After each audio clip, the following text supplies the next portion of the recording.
લક્ષ્ય ન્યૂઝ, એક નજર, એક લક્ષ્ય. ધારીના સામૂહિક આરોગ્ય કેન્દ્ર ખાતે આધુનિક ડાયાલિસિસ સેન્ટરનું લોકાર્પણ. ધારીના સામૂહિક આરોગ્ય કેન્દ્ર ખાતે દર્દીઓને વધુ સારી અને સુલભ આરોગ્ય સેવાઓ ઉપલબ્ધ કરવાના હેતુથી આધુનિક ડાયાલિસિસ સેન્ટરનું લોકાર્પણ કરવામાં આવ્યું છે. આ નવી સુવિધાથી ધારી સહિત આસપાસના ગ્રામ્ય વિસ્તારના કડીના દર્દીઓને હવે સ્થાનિક સ્તરે જ ગુણવત્તાસભર ડાયાલિસિસ સારવાર મળી રહેશે, જેના કારણે સમય અને ખર્ચ બંનેમાં રાહત મળશે.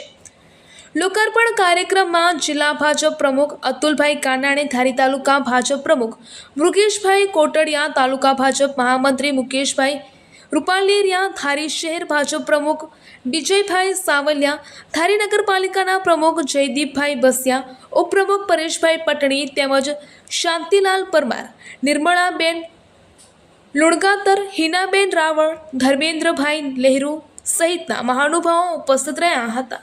આ કાર્યક્રમ દરમિયાન ઉપસ્થિત મહાનુભાવોએ આરોગ્ય ક્ષેત્રમાં સરકાર દ્વારા કરવામાં આવી રહેલા વિકાસલક્ષી કાર્યોની પ્રશંસા કરી હતી અને જણાવ્યું હતું કે આ ડાયાલિસિસ સેન્ટર ધારી અને આસપાસના વિસ્તારના દર્દીઓ માટે આશીર્વાદરૂપ સાબિત થશે.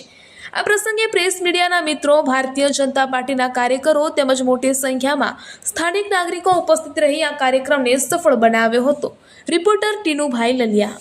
નમસ્કાર, મારું નામ નિર્મળા દેવજી લુણગાતર, જાતે આદિવાસી ભીલ, ધારી તાલુકો, દલખાણીયા ગામ. પણ અહીંયા અમારે ધારીમાં દવાખાનું બહુ ફર્સ્ટ બન્યું છે.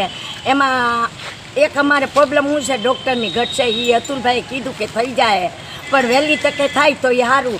ને ડાયાલિસિસ માણસોને સાવરકુંડલા, અમરેલી, કોઈ પણ જગ્યાએ રાજકોટ કે અહીંયા જવું પડતું હતું. આજ અમારે ડાયાલિસિસનું મશીન અહીંયા ધારીમાં આવ્યું છે હોસ્પિટલમાં, તો અમને ખૂબ આનંદ છે. અને અમારા અહીંના પબ્લિક લોકો હેરાન ન થાય તે માટે અમારા બીજેપીવાળા બહુ ધ્યાન રાખે છે આ સારવાર લેવા માટે વાળાનું, દર્દીનું ને હોસ્પિટલવાળાનું. તો આવીને આવી સુવિધા મળતી રહે એ બદલ ધન્યવાદ. જય હિન્દ. આજે આ જણાવવાનું કે 21 તારીખના રોજ પીએચસી ધારીમાં ડાયાલિસિસ સેન્ટરનું ઉદ્ઘાટન કર્યું હતું. એમાં નગરપાલિકાના સભ્યો, પ્રાંત અધિકારી, ધારાસભ્યશ્રી અને ગ્રામજનોના સેવાકીય બધા હાજર રહ્યા હતા. અને આજ રોજ ડાયાલિસિસ સેન્ટરનું ઉદ્ઘાટન થઈ રહ્યું છે. વધુમાં કહેવું કે ભાઈ જે લોકોને કિડનીની તકલીફ હતી એ લોકોને અત્યારે ડાયાલિસિસ સેન્ટર ક્યાં હતું નહીં, એના માટે અમરેલી કે રાજકોટ જવું પડતું હતું. ધારાસભ્યોના કહેવા મુજબ આજ રોજ એનું ઉદ્ઘાટન થઈ ગયું છે. જે દર્દીઓ હેરાન થતા હતા એ હવે હેરાન નહીં થાય, તો આ આપને લાભ મળી રહ્યો છે. મશીનની ઘણા સમયથી અમે રજૂઆત સરકારમાં હતી, જેને કારણે આરોગ્ય વિભાગે આજે આપણને આરોગ્ય વિભાગ તરફથી 2 મશીનો ધારી સામૂહિક આરોગ્ય કેન્દ્ર મળ્યા છે.